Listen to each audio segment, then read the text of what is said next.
अस्सलाम वालेकुम स्टूडेंट्स, मेरा नाम है तैमूर फजल और प्रोग्रामिंग फंडामेंटल का लेक्चर नंबर 4 है आज आपका, जिसका टॉपिक है कंट्रोल स्टेटमेंट्स पार्ट 1।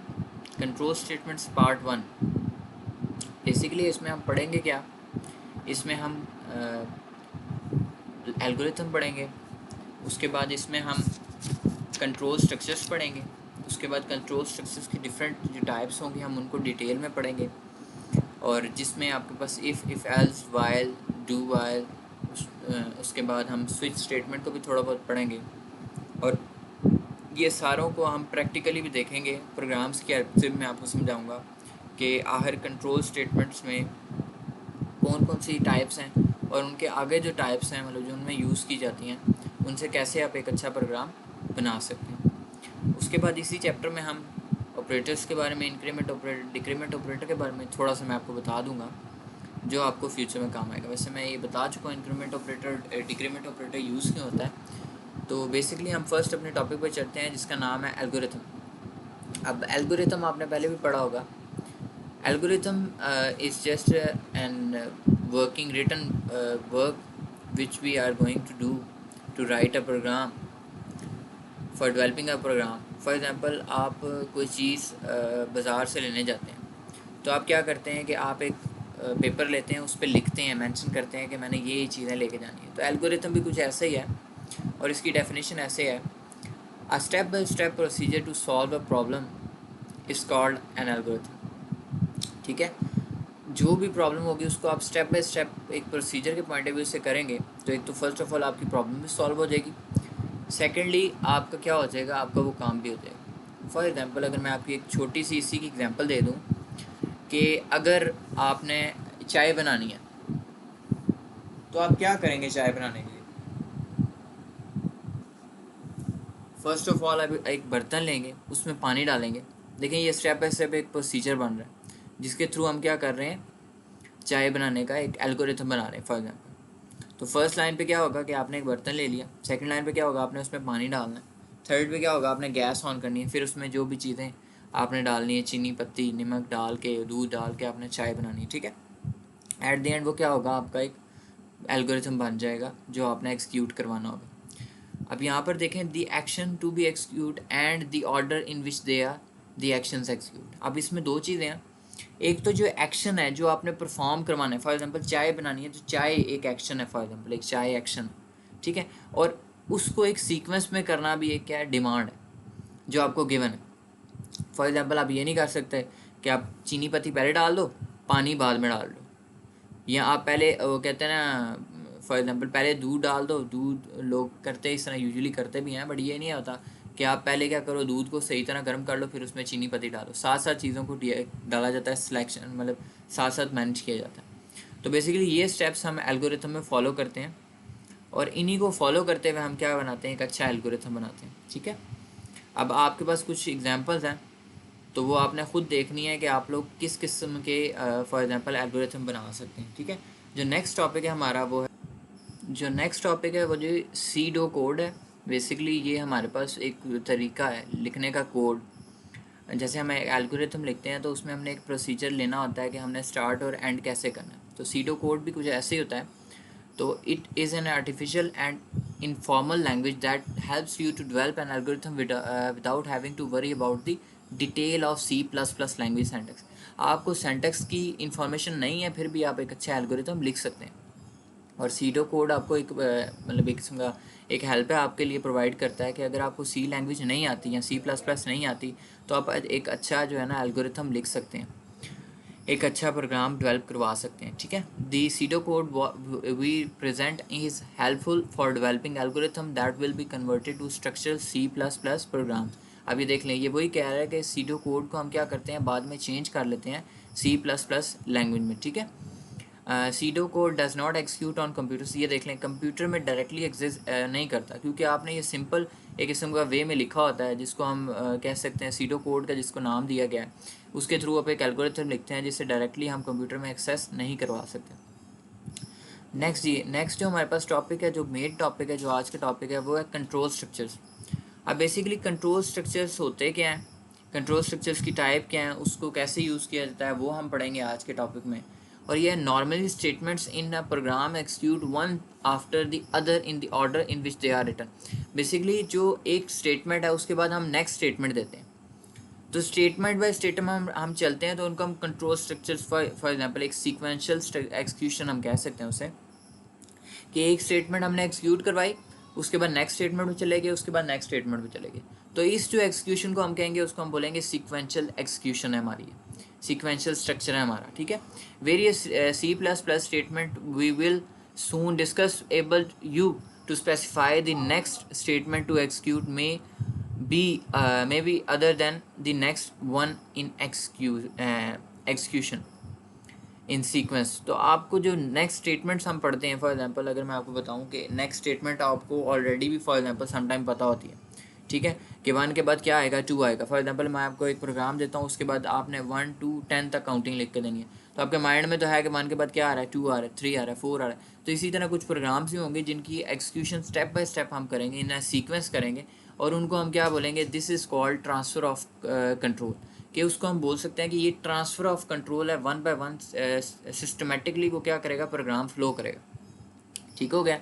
और इसी में जी जो इसकी टाइप्स हैं बेसिकली हम उसको देख लेते हैं। एक है कंट्रोल स्ट्रक्चर्स बेसिकली डिपेंड्स करते हैं जी सीक्वेंस स्ट्रक्चर्स पे, उसके बाद सिलेक्शंस पे, और रिपीटेशन जी, रिपीट करना किसी चीज़ को। सीक्वेंस है बेसिकली, आप सीक्वेंस के नाम से ही आपको क्लियर हो रहा होगा कि सीक्वेंस क्या है, कि जो एक सीक्वेंस के थ्रू चले। फॉर एग्जांपल पहले एक स्टेटमेंट ऐड हुई है, फिर सेकंड स्टेटमेंट, फिर थर्ड स्टेटमेंट, फिर फोर्थ स्टेटमेंट, ऐसे होती जाए और वो एक सीक्वेंस से चलता जाए। जैसे आपका रोल नंबर है, तो जब आप पेपर में बैठते हैं तो आप एक सीक्वेंस से बैठे होते हैं, तो वो सीक्वेंस से कैसे बैठे होते हैं कि आपको पता होता है कि 1 रोल नंबर आगे बैठ रहा है, फिर उसके बाद 2 3 4 5 6 अप टू सो ऑन। तो ये सीक्वेंस स्ट्रक्चर इन C++ भी कुछ ऐसे ही है कि आपने पहले एक स्टेटमेंट को एक्सिक्यूट करना है, उसके बाद नेक्स्ट स्टेटमेंट को एक्सिक्यूट करना है, उसके बाद next statement, then next, then next, then next.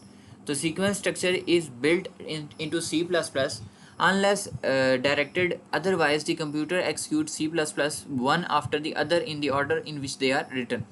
जैसे आप लिखेंगे, फिर वही बात कर रहा है कि जैसे आप लिखेंगे वो वैसे ही एक्सिक्यूट करता जाएगा, वो वैसे ही उसको एक्सिक्यूट करते हुए प्रोसेस करवाएगा, और इसी को हम क्या कहते हैं, सीक्वेंस कहते हैं। अब इसकी हम एग्जांपल्स भी देख लेंगे, इफ़ और इफ़ एल्स में जाकर हम इसकी एग्जांपल्स देखेंगे बेसिकली। तो ये क्या है, हमारा एक सीक्वेंस स्टेटमेंट है, सीक्वेंस स्ट्रक्चर। अब आ जाता है जी एक सिलेक्शन स्टेटमेंट। अब सीक्वेंस से आपको पता चला कि एक सीक्वेंस के थ्रू हमने क्या करना है, काम करना है। अब सिलेक्शन से क्या आपको पता चल रहा है कि अब सिलेक्शन है बेसिकली, एक चीज़ को आपने डिनोट करके सॉल्व करना है, या एक सिलेक्टेड चीज़ को ही आपने क्या करना है, परफॉर्म करवाना है। तो अगर सिलेक्शन की बात करें तो अब इन C++ provides three types of selection statements. अब वो सिलेक्शन स्टेटमेंट कौन सी हैं, इफ़ हो गया, इफ़ एल्स हो गया, और स्विच हो गया। बेसिकली ये टाइप्स मीन्स उसका बताने का ये है कि जो सिलेक्शन स्टेटमेंट है वो एक चीज़ सेलेक्ट कर लेगा और उसी को प्रोसेस करवाता जाएगा, जैसे भी प्रोसेस करवाना होगा। इफ़ की कंडीशन ले लें, इफ़ की कंडीशन ऐसे ही है, जैसे हम लोग पास और फेल की एग्जांपल लेते हैं। तो अगर बच्चे के 50 से मार्क्स अबव हैं तो वो पास है, अगर 50 से बिलो हैं तो क्या, वो फेल है, ठीक है। इफ़ एल्स की कंडीशन क्या है कि अगर आप फॉर एग्जांपल इसकी मैं एग्जांपल दे देता हूँ कि अगर वो बच्चा 50 से अबव है, फॉर एग्जांपल इफ़ की मैं आपको पहले क्लियर कर दूं कि इफ़ में क्या होगा कि एक कंडीशन अगर ट्रू होगी तो वो क्या करेगा, परफॉर्म करेगा एक्शन को, अदरवाइज वो कंडीशन क्या कर देगा, ख़त्म कर देगा। उसके लिए कंडीशन, इफ़ के लिए कुछ कंडीशन को ट्रू होना लाजमी होगा। और इफ़ एल्स के क्या है कि एक कंडीशन लग जाती है, इफ़ एल्स, एल्स का मतलब यही है कि कोई और। तो इफ़ एल्स, एल्स का मीन्स ये है कि कोई और स्टेटमेंट। तो if marks greater than 50 then वो शो कर देगा क्या होगा, पास। एल्स क्या हो जाएगा, फेल हो जाएगा, मतलब उसमें पास फेल दोनों आपको देगा। इफ़ में सिर्फ पास पास देगा, एल्स में सिर्फ आपको एल्स में आपको बोथ देगा, पास भी देगा और फेल भी देगा। इसी तरह नेक्स्ट आ जाए स्विच स्टेटमेंट। स्विच स्टेटमेंट ऐसी कह सकते हैं हम, जैसे आपके पास काफ़ी चीज़ें हों और उसमें आपने रैंडम एक चीज़ लेनी हो। अब इसकी भी मैं आपको एग्जांपल दे देता हूँ कि जैसे आपके ग्रेड्स हैं, ठीक हो गया। तो आपको पता है जो 60 से अबव होता है उसका C ग्रेड होता है, जो 70 से अबव है उसका B ग्रेड है, जो A ग्रेड है वो क्या है 80 से अबव हो जिसका होता है। तो बेसिकली 80 या 90 से अबव जो होगा उसका A ग्रेड होगा। तो बेसिकली अब मैं आपको बताता हूँ कि जो आपका ग्रेड है वो कैसे मार्क होगा। इफ़ एल्स में अगर आप देखें तो आपके पास सिर्फ ए या बी ग्रेड हम ले सकते हैं, ठीक है। सी ग्रेड को हम कहाँ करेंगे, डी ग्रेड को कहाँ करेंगे, और ई यू को हम कहाँ करेंगे। तो उसके लिए हम क्या करेंगे, स्विच स्टेटमेंट यूज़ करेंगे। जब हमारे पास काफ़ी ज़्यादा ऑप्शंस हों और हमने उसमें से एक चूज़ करना होगा तो हम स्विच स्टेटमेंट यूज़ कर लेंगे, ठीक हो गया। अब जी रिपीटेशन जी, रिपीट स्टेटमेंट को करना जी, बार बार रिपीट करना। For example bar bar repeat करने की एग्जांपल मैं इसी तरह आपको दे सकता हूँ। फॉर एग्जांपल मैं आपको बोलूँ कि आपने क्या करना है, एक ही स्टेटमेंट को रिपीट करना है without repeating the actual code, ठीक है। आपने उस कोड को बार बार नहीं लिखना, उस कोड को एक दफ़ा ही लिखें और क्या करें 1 से लेके 10 तक मुझे काउंटिंग लिख के दिखा दें, ठीक है। मगर कोड बार बार नहीं लिखना आपने, ऐसे नहीं करना कि 1 के लिए अलग कोड, 2 के लिए अलग कोड। कोई ऐसी स्टेटमेंट आप लगाएं, कोई ऐसी कंडीशन लगाएं जिससे क्या हो कि आप लोग उसी एक स्टेटमेंट को यूज़ करते हुए पूरा प्रोग्राम लिख लें और उसी को परफॉर्म करवाएं विद 1 स्टेटमेंट। तो उसके लिए आपको क्या करना पड़ेगा, एक रिपीटिव स्टेटमेंट लगानी पड़ेगी। रिपीटिव स्टेटमेंट बेसिकली क्या होते हैं, लूप्स क्या होते हैं, जो आपने पढ़े भी थे रिपीटिव स्टेटमेंट को ही लूप्स बेसिकली कहते हैं। इसी में आपने नेस्टेड लूप भी पढ़ा होगा, लूप्स भी आपने पढ़े हुए हैं। तो जो लूप्स बेसिकली क्या होता है, जो रिपीटेंटली कंडीशंस को क्या करता है, फॉलो करता है, जब तक वो कंडीशन क्या रहती है, ट्रू रहती है। जैसे वो कंडीशन फॉल्स होगी तो वो लूप क्या होगा, ऑटोमेटिक क्लोज हो जाएगा। फॉर एग्जांपल मैं आपको एक कंडीशन देता हूँ कि आपने एक प्रोग्राम लिखना है जिसमें आपने लिखना है 1 से 10 तक काउंटिंग लिखनी है। तो आपने क्या एक कंडीशन लगा दी कि जी 10 तक काउंटिंग लिखनी है, ठीक है। मतलब उसको कह देना है कि लेस दैन इक्वल टू 10, ठीक है। तो अब लेस दैन इक्वल टू 10 तो आपने लगा दिया। मैं बता नहीं रहा कि मैंने लू से किया, वाइल से किया, मैंने अभी कुछ लूप्स के बारे में नहीं बता रहा, उसकी डिटेल में नहीं जा रहा, जिस मैं आपको एक स्टेटमेंट बता रहा कि आपने लेस दैन इक्वल्स टू क्या कर लिया, 10 कर लिया। तो वो पहले वो 1 को प्रोसेस करेगा, फिर वो नीचे जाएगा, फिर उसमें इंक्रीमेंट होगा, फिर वो ऊपर होगा तो फिर उसमें इंक्रीमेंट होगा, फिर वो क्या करेगा, प्रोसेस करेगा, फिर इंक्रीमेंट होगा, फिर प्रोसेस करेगा, फिर इंक्रीमेंट। वो जब तक 10 तक नहीं जाता तब तक उसमें क्या होगा, इंक्रीमेंट एक होता जाएगा और वो शो करता जाएगा। जैसे ही वो 10 पे जाएगा और 10 से जब अगली स्टेटमेंट चलाएगा तो क्या होगा, ऑटोमेटिक वो अपने आप को क्या कर देगा, क्लोज कर देगा फॉल्स स्टेटमेंट होने की वजह से, ठीक हो गया। तो ये हो गया हमारा रिपीटिव स्टेटमेंट जिसमें हम लूप्स यूज़ करेंगे, ठीक है। वाइल, डू वाइल और नेस्टेड फॉर लूप हम लोग यूज़ करेंगे। अब बेसिकली फर्स्ट लूप पे आ जाते हैं, if selection statement. If selection statement अब अगर मैं आपको बता दूं तो यहाँ पर लिखा हुआ है, अब ये देख लें। अब basically C++ has only 3 kinds of control structures which forms this point forward we refers to as control statements, the sequence statement, selection statements, जिसमें हम यूज़ करेंगे इफ़ एल्स और स्विच। अब याद रखिएगा सीक्वेंस में और सिलेक्शन में हम 3 यूज़ कर रहे हैं। And repetition statements 3 types, while, for and do while, ठीक है। हम ये यूज़ करेंगे इसमें। बेसिकली आपने याद रखना है, ये आपके MCQs के लिए भी एक इम्पॉर्टेंट टॉपिक पॉइंट है कि आपने बताना है कि फॉर एग्जांपल सिलेक्शन स्टेटमेंट्स में कौन सी स्टेटमेंट्स या कौन से टाइप्स जो है ना हम लोग यूज़ करते हैं। तो आप लोगों ने मेंशन कर देना है कि ये टाइप हम यूज़ करते हैं। तो basically selection, if selection statement पे आ जाते हैं। इफ़ सिलेक्शन स्टेटमेंट ऐसे ही है जैसे इफ़ एक कंडीशन आपने लगा दी। यहाँ पर देखें, अब program use selection statements to choose among alternative course of actions. For example suppose the passing grade on an exam is 60। अब 60 है तो अब उसका सीडो कोड क्या होगा बेटा जी, if students grade is greater than और इक्वल टू 60 प्रिंट पास। ये उसका एक कोड हो गया, एक एल्गोरिथम हो गया, सीडो कोड हो गया उसका, ठीक है। अब हमने इसको C++ में भी लेके आना है। तो C++ में इसका क्या कोड होगा, if grade greater than equal to 60 see out pass. अभी देख रहे हैं सिर्फ एक कंडीशन को वो फॉलो कर रहा है, सिर्फ एक कंडीशन को फॉलो करते हुए वो क्या कर रहा है, उसको परफॉर्म करवा रहा है, ठीक है। अगर 60 मार्क्स हैं तो वो पास का शो करेगा, अगर 60 मार्क्स नहीं है तो वो कुछ भी शो नहीं करेगा। इफ़ में याद रखिएगा, इफ़ और इफ़ एल्स में बच्चे इसलिए कंफ्यूज होते हैं कि सर जी अगर वो पास करेगा तब भी शो करेगा, अगर पास करेगा नहीं करेगा तब भी शो करेगा। तो इसमें क्या होता है, इसमें सिर्फ एक कंडीशन जो आपने दी होती है वो सिर्फ उसी को शो करेगा, ठीक है। अगर कंडीशन ट्रू होगी तो हमेशा वो क्या करेगा, शो करेगा, ठीक है। अगर आपने फॉल्स की कंडीशन लगाई तो वो फॉल्स भी शो करेगा, बट वो डिपेंड करता है एक कंडीशन जो आप उसको देते हैं। अब इसी की एक एग्जांपल हम लोग ले लेते हैं। सिंपल इफ की एक एग्जांपल हम लोग ले लेते हैं।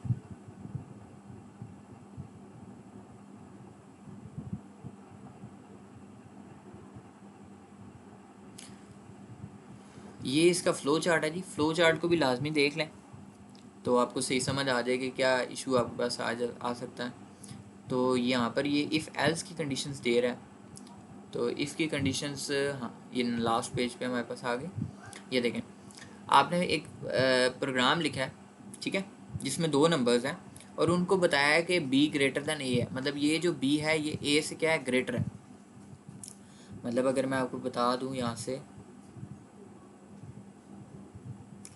तो ये वाला जो b है हमारे पास, ये वाला b, ये क्या है, a से ग्रेटर है। यहाँ पर देखिएगा वो क्या है, a से क्या है, ग्रेटर है। तो यहाँ देखें, int main int a equals to 15, b equals to 20। उसने क्या किया, 2 वेरिएबल्स ले लिए a b, उनको इनिशलाइज भी कर दिया। और वहाँ पर आगे देखें, if b greater than a, अगर b ग्रेटर दैन a होगा तो वो क्या करेगा, c out b is greater than a, या b इज़ ग्रेटर कर दे, सिर्फ b is greater than a ना करे, b इज़ ग्रेटर कर दे। तो वो क्या करेगा, जब भी कोई नंबर आप एंटर करेंगे तो वो क्या करेगा, अगर वो b से क्या होगा, सॉरी b से ग्रेटर होगा तो वो उसे क्या करेगा, ख़त्म कर देगा, पॉज कर देगा, उसे रन नहीं करेगा। और अगर b से लेस है, फॉर एग्जांपल b ग्रेटर है, तो वो क्या करेगा, उसको रन कर देगा। ठीक हो गया, इफ़ कंडीशन है तो वो क्या करेगा, if b greater than a, C out b is greater. ठीक है, तो वो क्या कर देगा, बता देगा जी b इज़ ग्रेटर है। आउटपुट में भी आप देख सकते हैं कि जैसे वो 20 था तो 20 ग्रेटर था ऑलमोस्ट, तो उसने क्या कर दिया, b इज़ ग्रेटर। ठीक है, अब वो क्या कह रहा है, नेक्स्ट एग्जांपल है इसकी नेगेटिव और पॉजिटिव नंबर्स की। अगर वो नेगेटिव होगा तो वो शो कर देगा, अदरवाइज वो शो नहीं करेगा। ठीक है, ये तो हो गया आपका इफ़ कंडीशन, इफ़ जो सिंपल इफ़ है, इफ़ सिलेक्शन। नेक्स्ट देखें आप, नेक्स्ट है जी हमारे पास, ये इसका फ्लो चार्ट है। ठीक है, इसको भी आपने देख लेना है साथ साथ ताकि आपको क्लियर हो जाए। नेक्स्ट जी,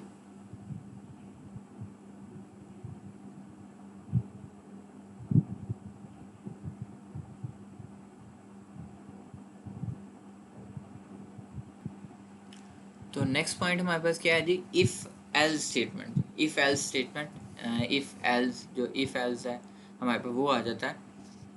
तो इफ़ एल्स क्या होता है, बेसिकली 2 कंडीशंस हमारे पास होती हैं, हम दोनों को चेक करते हैं। जो ट्रू हो जाती है, जो एक्सिक्यूट करने वाली होती है, तो हम उसको एक्सिक्यूट कर देते हैं। अगर फर्स्ट ट्रू है तो हम फर्स्ट को एक्सिक्यूट करेंगे, अगर वो फॉल्स है तो सेकंड को एक्सिक्यूट करवा देंगे। ठीक है, if else statement in C++ is also used to control the program flow based on a conditional. Only the difference is it is used to execute some statements code block if the expression is evaluated true, otherwise executes else code block. ठीक है, अगर true है तब भी है, अगर false है तब भी है, वो कोई ना कोई कोड एग्जीक्यूट लाजमी करेगा।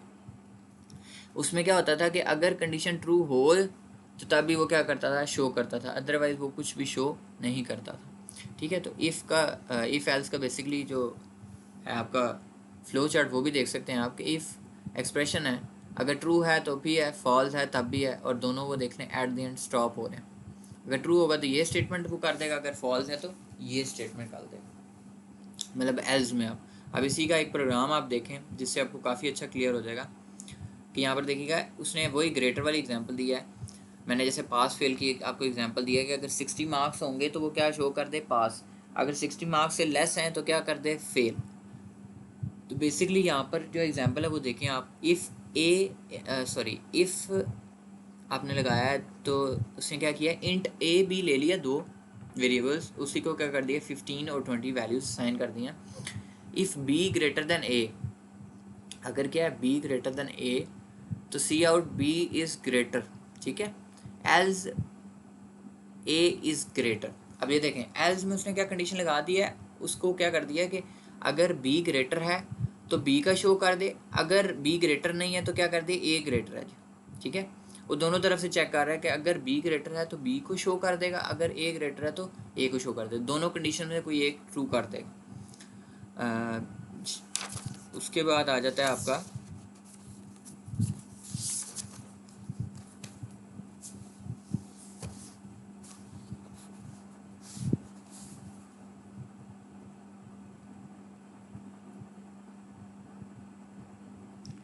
And last but not the least, if nested if statement है हमारे पास एक, वो हमने पढ़ना है, नेस्टेड इफ़ स्टेटमेंट। तो नेस्टेड इफ़ स्टेटमेंट होता क्या है, यूज़ क्यों होता है, उसको हम पढ़ते हैं। नेस्टेड इफ़ एल्स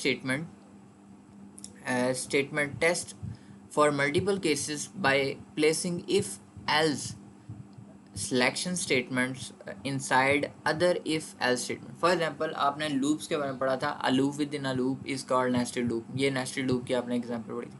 तो नेस्टेड यहाँ पर भी क्या काम कर रहा है कि एक इफ है, उसके अंदर एक इफ एल्स, फिर उसके अंदर एक इफ एल्स, उसके अंदर एक इफ एल्स, तो वो स्टेटमेंट बना रहा है, तो उसको हम क्या कहेंगे, नेस्टेड इफ एल्स स्टेटमेंट हम बोलेंगे। तो वो क्या होगा हमारे पास कि फॉर एग्जांपल मैंने आपको बताया था आपके ग्रेड हैं, तो ग्रेड कैसे लगते हैं वो आप एग्जांपल देख सकते हैं इधर से, कि फॉर एग्जांपल आपको मैं बताता हूँ कि नेस्टेड इफ़ क्या है कि आपने ग्रेड मार्क करने हैं 90 to 60। तो हम क्या करते हैं, इफ़ एक कंडीशन लेते हैं, उसको हम एक उसका सीडो कोड हम लोग करते हैं, यूज़ करते हैं बेसिकली। तो सीडो कोड क्या है बेसिकली कि पहले एक कंडीशन लेनी है, उसको इफ एल्स लगाना है, फिर सेकंड कंडीशन, फिर थर्ड, फिर फोर्थ, फिर फिफ्थ, इस तरह सिक्स, और इस तरह अप टू सो ऑन। ये इफ़ एल्स या इफ़ एल्स इफ़ हो सकता है। तो यहाँ पर देखिएगा, if student grade is greater than और इक्वल टू 90 तो print A, else if the students, अब ये देखें वन बाय स्टेप, इसी तरह 80, फिर 70, फिर 60, आप इसको खुद भी रीड आउट करिएगा। नेक्स्ट देखें, अब सीडो कोड तो हमने लिख दिया, अब नेक्स्ट देखें प्रोग्राम में किस तरह हम लोग लिख सकते हैं। If students greater than equal to 90 cout A else if next condition 90 थी फर्स्ट, फिर 80 है, फिर देख लें 70, फिर 60, फिर अप टू सो ऑन। और इसी को हम जब परफॉर्म करेंगे, फॉर एग्जांपल मैं मार्क्स लिखता हूँ, मेरे मार्क्स आए हैं फॉर एग्जांपल, और यहाँ पर एक छोटी सी आपने फॉर एग्जांपल जो कंडीशंस है जो मैं आपको बताता हूँ, कमेंट्स हमने लिखे हैं, वो बेसिकली 80 to 89 तक हमारे पास क्या होगा, बी ग्रेड होगा। जैसे ही वो 90 होगा वो क्या हो जाएगा, ए ग्रेड में कन्वर्ट हो जाएगा। इसी तरह 70 से 79 तक हमारे पास सी ग्रेड है, उसके बाद क्या होगा, ऑटोमेटिक वो क्या हो जाएगा, ए ग्रेड में, बी ग्रेड में कन्वर्ट हो जाएगा। इसी तरह 60 to 69 हमारे पास डी ग्रेड है, तो वो जैसे ही 70 होंगे वो किस में कन्वर्ट हो जाएगा, सी ग्रेड में कन्वर्ट हो जाएगा। ठीक हो गया। और अब बेसिकली इसका मैं आउटपुट लेना चाहता हूँ, तो मैं क्या करूँगा, जस्ट लिखूँगा 70 मार्क्स। तो 70 जैसे लिखूँगा तो मुझे कौन सी स्टेटमेंट देगा, सी ग्रेड की, ठीक है। तो वो मुझे शो कर देगा सी ग्रेड। अब आज का टॉपिक आपका कंप्लीट हो गया, जिसमें हमने पढ़ा है control structures, selection statements, repetition statement भी मैंने थोड़ा सा आपको बता दिया है। तो हम इसको डिटेल में इसकी एग्जांपल्स, इसकी टाइप्स के साथ पढ़ेंगे। उसके बाद हमने सिलेक्शन स्टेटमेंट पढ़ा है। और अब नेक्स्ट जो हमारा टॉपिक्स होगा बेसिकली होगा, डिपेंडेंट करेगा लूप्स पे। While loop, do while loop हम यूज़ कैसे करते हैं, और इसको परफॉर्म हम कैसे करेंगे, इन स्टेटमेंट्स को कैसे परफॉर्म करवाएंगे, और इनका क्या यूजेज होता है, और किस तरह ये आपके काम को बर्डनाइज जो हो जाता है उसको कम कर सकते हैं। बेसिकली लूप्स काफ़ी इंटरेस्टिंग और यूजेबल होते हैं, क्योंकि जब भी कहीं फॉर एग्जांपल अगर मैंने एक लाख बंदे की सैलरी बनानी है, तो मैं क्या करूँगा कि जस्ट उसको क्या करूँगा, एक फॉर एग्जांपल एक्सेल पे बना लिया या कहीं भी प्रोग्राम बना लिया, तो बेसिकली मैं उसमें क्या करूँगा, एक रिपीटेशन चीज़ रख लूँगा कि इस बंदे ने इतनी सैलरी लेनी है हर मंथ। तो मैं जस्ट क्लिक करूँगा तो मेरे पास सैलरी आ जाएगी। अब फॉर एग्जांपल अगर उसी बंदे ने 25% अबव काम किया हुआ तो मैं क्या करूँगा, उसका 25% ऐड कर दूँगा। तो बेसिकली बार बार उस बंदे को काउंट डाउन करना, बार बार उसकी सैलरी को काटना, कितने दिन इसने छुट्टी की है, जस्ट उसको ऐड करना है आपने, तो वो ऑटोमेटिक सिस्टम क्या करेगा, उसकी डिडक्ट करके उसकी सैलरी उसके अकाउंट में ट्रांसफ़र कर देगा। बेसिकली जितनी भी कंपनीज़ है ख़ास तौर पे यूएई में, तो बेसिकली वो कुछ ऐसे ही कॉन्सेप्ट्स को यूज़ करती हैं जिसमें उनके लाख फॉर एग्जांपल लेबर भी है, तो उनको भी बड़ी क्विक वो सैलरीज प्रोवाइड कर देते हैं। ठीक है, मोस्टली पाकिस्तान में भी ये सिस्टम्स यूज़ होते हैं। बट इतने ग्रोन अप ये नहीं है अभी तक कि इनको यूज़ किया जाए सही तरीके से, but might be in future, क्योंकि आजकल के ज़माने में भी बहुत ज़्यादा अच्छी जो जगह है वहाँ पर भी सैलरी बाय हैंड होती है। बैंक स्टेटमेंट्स बैंक्स भी यूज़ कर रहे हैं आप लोग। तो बेसिकली जो वाइल लूप है या डू वाइल लूप है ये है, ये आपके रिपीटेशन में यूज़ होगा, आपको बड़ा हेल्प देगा फ्यूचर में प्रोग्राम्स डेवलप करने के लिए, जो काफ़ी लेंथी हो, जिसका टास्क बहुत ज़्यादा हो, जिसको बार बार लिखने में आपको थोड़ा बोरिंग हो। तो हम क्या करते हैं बेसिकली, जैसे हम उसके क्या करते हैं, लूप्स यूज़ करते हैं ताकि हम शॉर्ट टाइम में ज़्यादा काम कर सकें। और आज का लेक्चर जी आपका प्रोग्रामिंग फंडामेंटल का यही था, और आई होप सो आपको समझ आ गई होगी, और इसको लाजमी सुने, क्योंकि ये आपके लिए बेसिकली बनाया जाता है और आपकी इन्हांसमेंट आपके लिए बनाया जाता है। तो काइंडली इन लेक्चर्स को लाजमी लिया करें, और इंशाल्लाह हम next time while repetition statements को पढ़ेंगे, रिपीटिव स्टेटमेंट्स से हम बोलते हैं, और इसके बारे में प्रोग्राम्स हैं उनको भी हम करेंगे। और थैंक यू सो मच। अल्लाह हाफिज़।